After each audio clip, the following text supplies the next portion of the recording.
अहिल्यानगर जिल्ह्यातील नेवासा तालुक्यातून एक अत्यंत धक्कादायक घटना समोर आली आहे।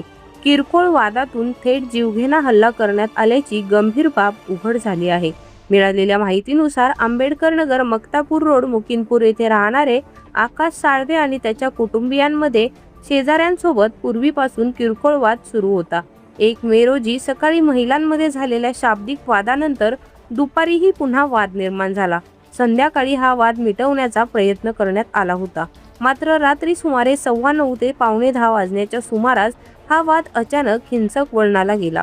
आरोपींनी पांढऱ्या स्विफ्ट कारमधून येत फिर्यादी व त्यांच्या नातेवाईकांना जाणीवपूर्वक धडक देण्याचा प्रयत्न केला।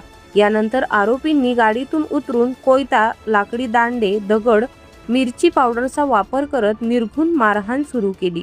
या हल्ल्यात अनेक जण गंभीर जखमी झाले असून विशेषतः काहींवर कोयत्याने वार करण्यात आले आहेत। या घटनेत पप्पू उर्फ विशाल इंगळे, विकास साळवे आणि लता मिरपगार यांना गंभीर दुखापत झाली असून त्यांच्यावर रुग्णालयात उपचार सुरू आहेत। या प्रकरणी संबंधित 7 जणांविरुद्ध नेवासा पोलीस ठाण्यात गुन्हा दाखल करण्यात आला आहे।